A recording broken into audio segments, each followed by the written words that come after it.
Hello అండి, నమస్తే అందరికీ. ప్రతిసారి నాన్ వెజ్ వంటకాలే కాకుండా వెజిటేరియన్ వంటల్లో కూడా చాలా టేస్టీగా చేసుకుని తినగలిగే ఒక కూరగాయ చామదుంప అండి. దీన్ని ఫ్రైగా కూడా చేసుకోవచ్చు. నేను ఈ వీడియోలో పులుసు చేసి చూపించబోతున్నాను. చామదుంప అని మనం తేలిగ్గా తీసుకుంటాం, కానీ ఇందులో చాలా విటమిన్స్ ఇంకా మినరల్స్ ఉన్నాయండి. మన గట్ హెల్త్కి, హార్ట్ హెల్త్కి, ఎముకల దృఢత్వానికి, కిడ్నీస్కి, వీటన్నిటికి కూడా చాలా మంచిదండి. మోకాళ్ళ నొప్పులు ఉన్న వాళ్ళు తప్ప తతిమా వాళ్ళందరూ చాలా చక్కగా ఇది తీసుకోవచ్చు. ముందుగా చామదుంపల్ని ఉప్పు వేసిన నీటిలో ఈ విధంగా మంచిగా ఉడకబెట్టుకొని పీల్ ఆఫ్ చేసుకొని ముక్కలుగా కట్ చేసుకొని పక్కన పెట్టుకోవాలి. ఇందులో ఫైబర్ శాతం కూడా ఎక్కువగా ఉంటుందండి. ఇంకా నిమ్మకాయ అంత సైజు చింతపండు తీసుకొని శుభ్రంగా 3 సార్లు కడుక్కొని ఇలా నీటిలో నానబెట్టుకున్నాను. ఇంకా మసాలా కోసం నేను ఫ్రెష్గా అప్పుడే పీల్ చేసిన అల్లం, వెల్లుల్లి, ఎండు కొబ్బరి, ఉల్లిపాయ, ఈ టొమాటోస్ చూసారా ఎంత క్యూట్గా ఉన్నాయో. ఇవి మా టెర్రస్ గార్డెన్లోని టొమాటోస్ అండి. ఇంకా ధనియాలు 1 స్పూన్, జీలకర్ర 1/2 స్పూన్, ఇంకా ఇది సోంపండి 1/4 టీ స్పూన్, లవంగం, చెక్క, ఇలాచీ.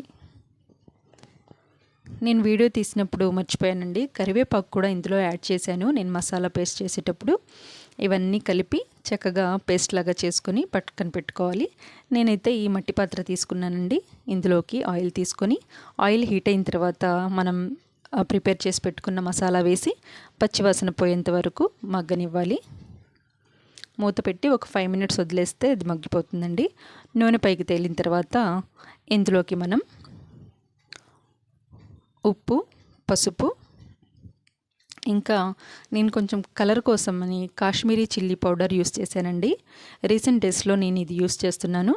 ఇది కర్రీస్కి మంచి న్యాచురల్ కలర్ ఇస్తుంది. ఇందులో ఆర్టిఫిషియల్ కలర్స్ అయితే అస్సలు ఉండవండి. న్యాచురల్గానే ఈ కారపొడి కలర్ఫుల్గా ఉంటుంది. ఇది నేను 1 టీ స్పూన్ తీసుకున్నాను. ఇంకా మనం రెగ్యులర్గా ఇంట్లో యూస్ చేసే కారపొడి 1/2 టీ స్పూన్ తీసుకున్నాను కారం. వీటన్నింటినీ కూడా కలుపుకొని అడుగంటకుండా చూసుకుంటూ ఒక 5 to 10 మినిట్స్ సిమ్లోనే మగ్గనివ్వాలండి. మట్టి పాత్రలో చేయడం వలన ఆ టేస్ట్ కూడా చాలా చక్కగా వస్తుందండి. ఒకసారి ట్రై చేయండి మట్టి పాత్రలో కూడా వంటలు చేయడం.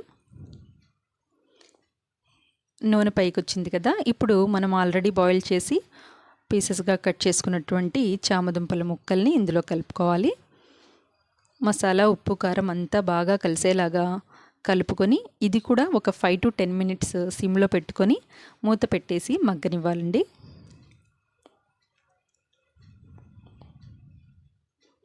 మసాలా ఒక్కటి ప్రిపేర్ చేసుకుంటే చాలా సింపుల్ ప్రాసెస్ అండి. నేను ఆల్రెడీ చింతపండు రసం తీసి పక్కన పెట్టుకున్నాను. ఈ టైంలోనే మనం ఉప్పు కూడా సరి చూసుకొని సరిపడా వాటర్ కూడా వేసుకొని చక్కగా ఈ పులుసు అంతా తెరనలివ్వాలి. ఒక 15 మినిట్స్ వరకు తెరిలితే సరిపోతుందండి.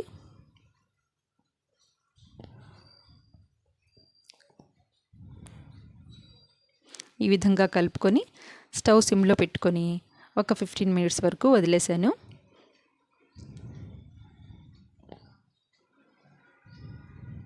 చూసారా, ఈ విధంగా ఆయిల్ అంతా పైకి వచ్చేసి పులుసు అంతా రెడీ అయిపోయినట్టే. నేను పచ్చిమిర్చి లాస్ట్లో వేసానండి, దాని ఫ్లేవర్ అంతా చక్కగా తెలుస్తుంది. ఇంకా తరిగిన కొత్తిమీర, ఇంకా తరిగిన కరివేపాకు. అంతేనండి, పులుసు రెడీ అయిపోయినట్లే. ఎగ్స్ నేను వేసాను కదా, అది పూర్తిగా ఆప్షనల్ అండి. మీకు ఇష్టమైతే వేసుకోవచ్చు, లేకపోతే స్కిప్ చేయొచ్చు. ఇంకా బెల్లం కూడా అంతే. నేను పులుసు యొక్క టేస్ట్ని బ్యాలెన్స్ చేయడం కోసం బెల్లం తురుము వేసాను. ఇది కూడా ఆప్షనల్, మీకు ఇష్టమైతే వేసుకోవచ్చు, లేకపోతే లేదండి. పులుసు ప్రిపరేషన్ అయితే అయిపోయినట్టే. చాలా సింపుల్, ఇంకా టేస్టీయెస్ట్, హెల్దీయెస్ట్ అండి. వీడియో నచ్చితే ఒక లైక్ చేయండి, సబ్స్క్రైబ్ చేయండి, షేర్ చేయండి.